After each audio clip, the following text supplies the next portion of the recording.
Uh, Hello friends, I have a very small presentation or talk to give. I do not have a PowerPoint presentation. Well, as you all know, I am Gautam Mohanka from Gautam Polymers and Solid Solar. We work as OEM suppliers to most of the solar industry, many of the players many of the LED industry players also, and we have our own LED lighting products. So now what I'll be talking about today is the growth inhibitors or growth roadblocks as I would call them, to the growth of the LED industry as such. Now there could be many such roadblocks, but to my mind there are three major roadblocks which we'll be taking up in some detail, and we'll also try and work out some of the solutions for these roadblocks. Now first roadblock is obviously the cost or the initial high cost of the product. And even though the LED products are highly energy efficient, have a much longer life than a normal regular lamps or any other light source, they have very high initial cost. As in, a bulb would cost nothing as compared to a LED luminaire, and it deters many people. We talked about the total cost of the product over the lifetime of the product is much lesser, but initial cost deters a lot of people. Let's just think for a moment, how many printers would have HP sold if the printer would have costed, let's say, about 2 lakh rupees and the cartridge would have costed 100 rupees. Now they're doing wonderfully well when the product cost is lower, the initial product cost is lower, and the cartridge cost is it's crazily high.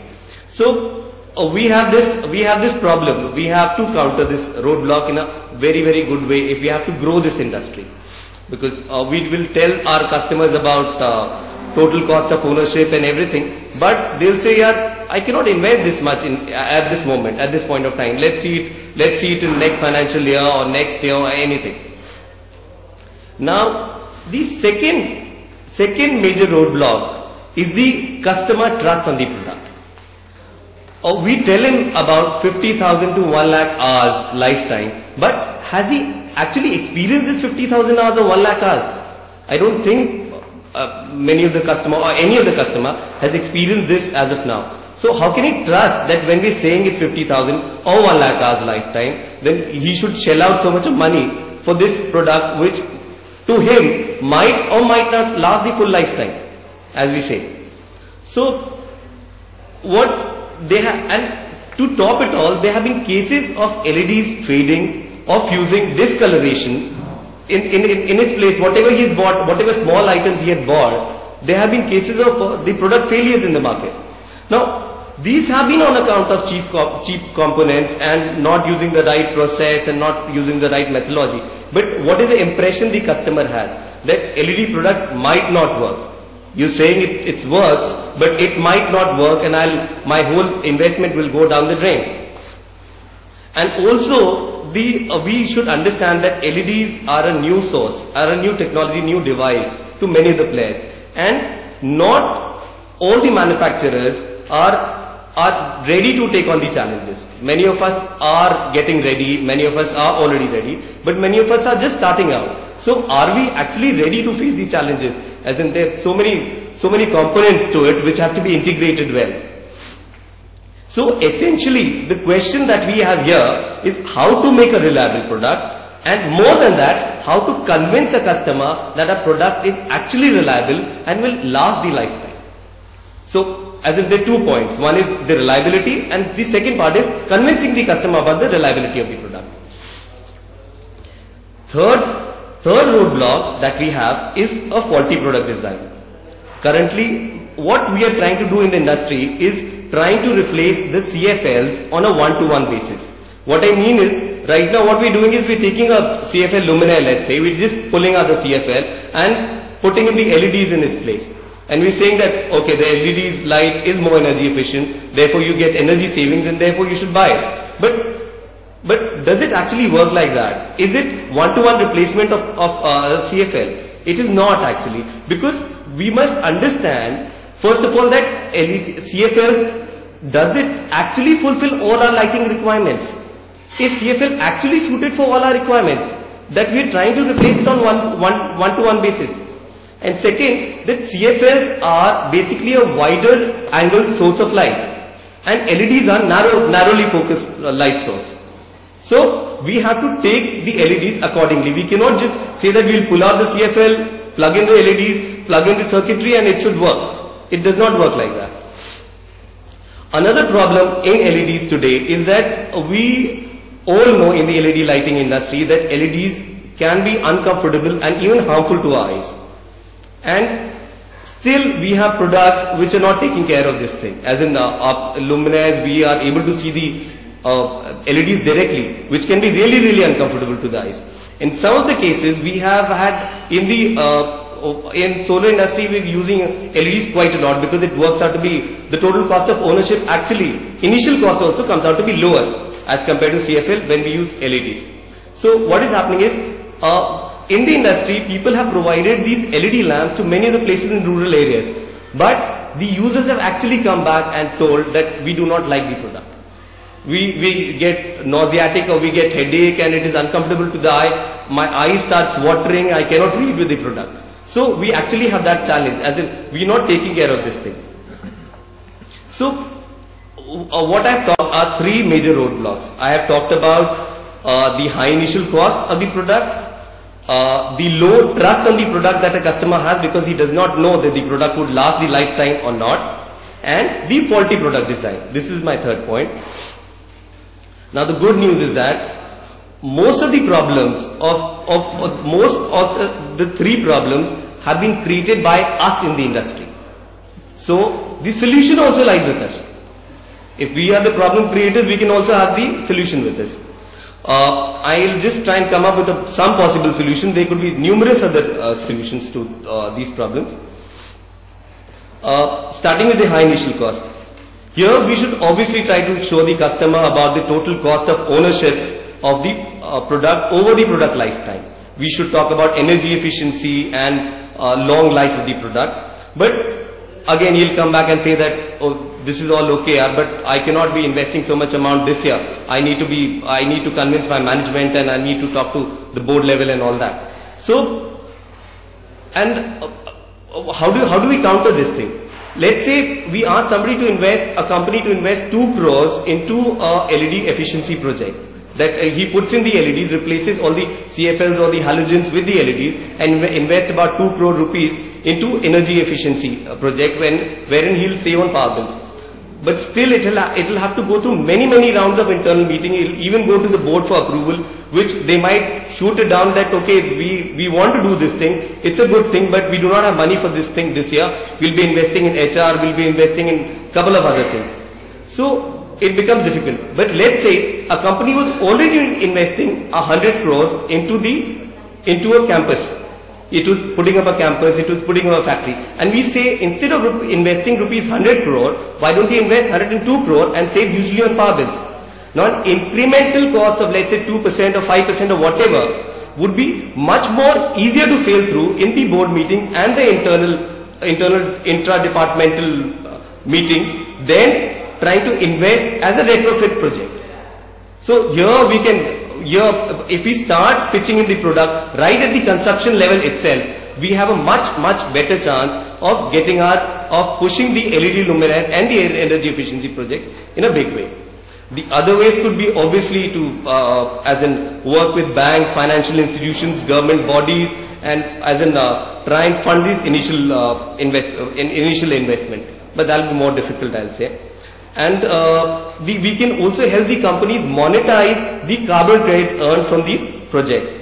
Also, we can show them that there's a green mileage attached to this kind of product, and if you put in this kind of a thing, then you can have a good publicity that you're a green company, which should help in your PR and your recruitments and selling the product further and all that. Now, this second roadblock that we discussed was low trust on the products.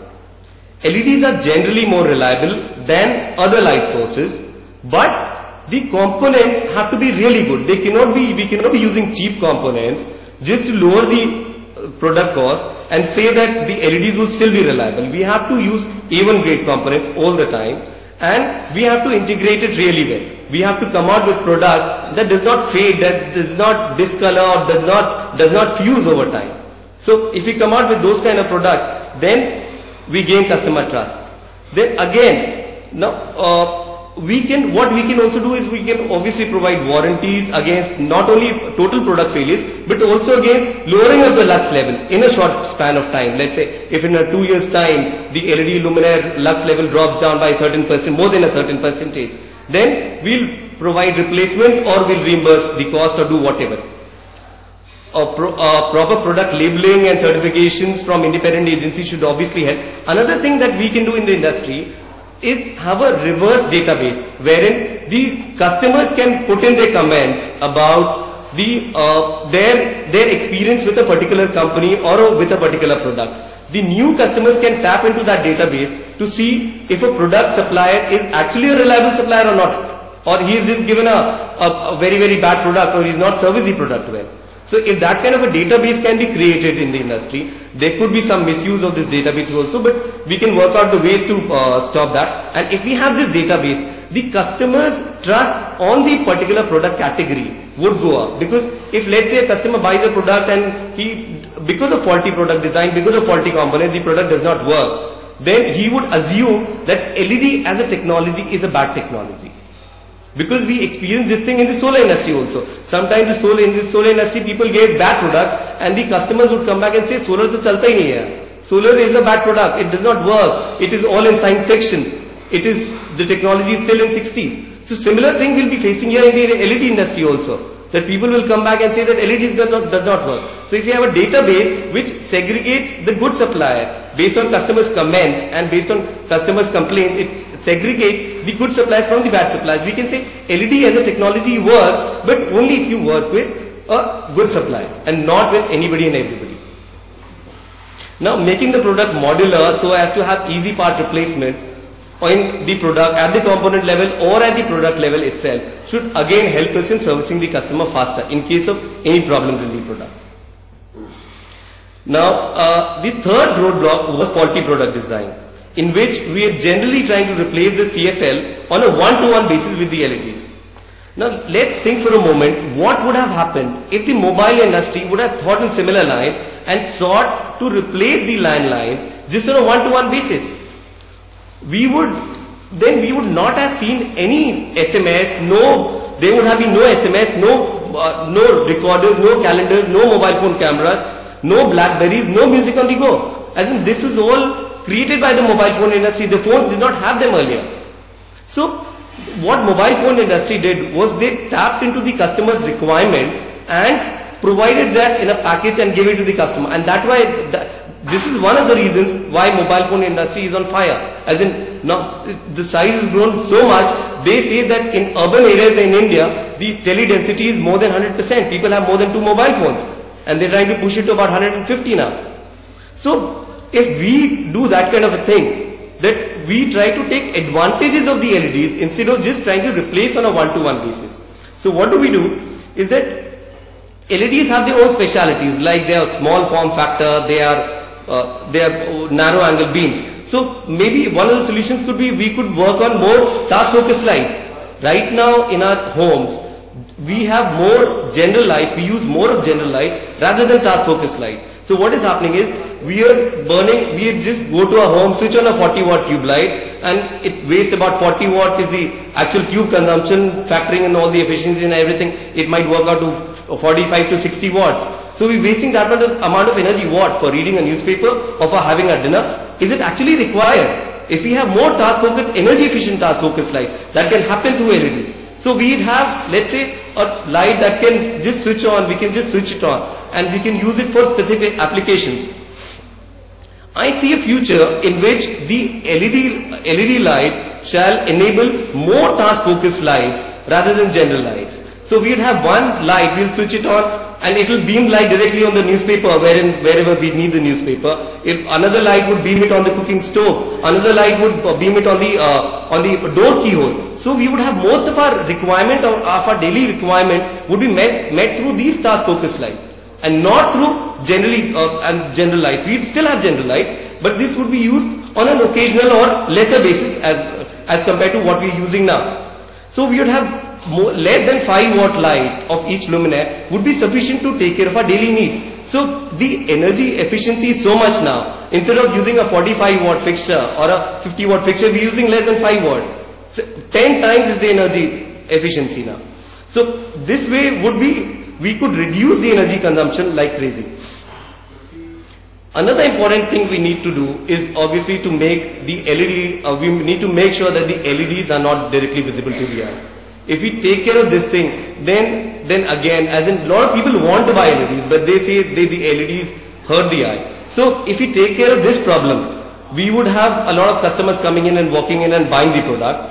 And for this, we need to make the LEDs light as in spread smoothly. We could use various things like we could use reflected LED lighting, we could use diffusers, we could use as in diverging lenses, and we can make sure that these LEDs are not directly visible to the eye. I'd suggest diverging lenses as this is the most energy efficient mechanism, but anything could be used, not just this diverging lenses. Summing up, I say that if we overcome the 3 major roadblocks of high initial cost, of low trust on the product, and faulty product design, then we have a huge market waiting to be done. Thank you. I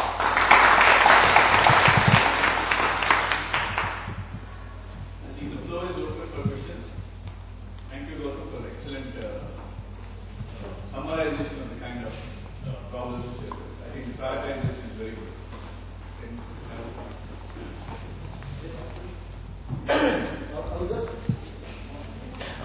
I'd just like to compliment what you are trying to say and make it more elicit. See, what the mistake that we all have been doing is we look at it when LED solution as retrofit. But because the inherent design of LEDs, it's a point source. So we have to design our luminaire according to the our LED characteristics, which is as a point source. If we design our luminaire accordingly, then we can have a more comprehensive lighting solutions rather than retrofitting in the downlighters in the way they are, or tube light the way they are. We should have out of box original thinking on how to design luminaire and create whatever kind of lighting effects we have to create by LEDs rather than going the conventional way. That is my only submission. Thank you. Hi, I have a question, and this is actually not directed at you but at the entire audience and the entire industry. Most of your concerns that you had stem from the fact that we hardly have any research and development within ourselves.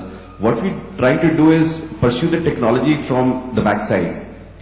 What is the industry currently doing? What kind of teaching programs, what kind of research are we people heading towards to address all the issues that you just raised? We really don't know what designing we are doing. You're absolutely right. We take a downlighter, we fix a through-hole LEDs into that and substitute that as a product. But that is, you are absolutely not correct. We hardly have any labs where we can do test on the optical flow, the light flow and the intensities. So is the industry doing anything about it? This is actually a question addressed to all of us sitting here. What are we doing about it? I'd like to add to that. The R&D and all should happen surely, but I say things more from my perspective because we as entrepreneurs can do a lot of things to help the industry otherwise also. We in India, normally people say that there is no innovation here. And what we do is just copy the products from outside, or we just do a retrofit as you have been suggesting. So what we actually need to do is to take LEDs from ground up, and let's say we just have to imagine that there is no existing fixture for that. There's nothing available for it. We just come on this earth, we found the LED as a technology, and now we should think how to use it now. We should not assume that there's so many things waiting to be used. We should think that there's nothing, and then if we start from there, we will come up with a lot of wonderful products. I think. Sir, I would like to add here just one thing, sir, before that. You see, as an entrepreneur here, we are too small. We can contribute very little in terms of time, money, resources. This has to be an industry initiative. You as an entrepreneur or a lot of people are sitting here, how much time or how much effort or how much money can we devote? I have been looking for an LED product for the last couple of months. And trust me, I haven't found it. And anybody I talk to says, I don't know if it's possible. So there are a lot of things we can do, but where do we go to? Who do we address this to? I will answer that one. I think we have to get together. We have to get together. That was my main reason why I associated myself with this event. Because in India, these are the kind of issues that we need to address, where the users, the specifiers, consultants, manufacturers, all of them have to put their heads together. There are means, for example, our company already has the testing laboratories, let me tell you. The NABL accreditation process is going on, and I'm hoping the entire process to be completed by somewhere in February 2010. So you can come visit and we will demonstrate to you all the capabilities that are currently available in India. Here, is expecting that this kind of solution, having a research institution, would solve the problems. But as we have seen in many other industries, after the industry is mature, then they tend together to achieve something more than what they are able to do individually. Because here the industry itself is not so mature, and then we need to even get these things out. Even when it comes to lighting industry, because we have 3 or 4 giants like Bajaj or Compton or Philips, who are able to do this kind of research, and it was all mostly inside them. And same way, probably some new companies, big companies will grow up here. It's an opportunity for some companies because others are not doing enough work. So it's a good opportunity for companies who can do very well. Sir, I personally suggest that the initiative has to come from much higher up, and we should create a movement. Our esteemed speaker here mentioned that he is setting up a lab which will be functional by 211. I had personally gone to BIS, I think that's the standards, they set national standards for this country. They don't have a protocol to test for LED fixtures.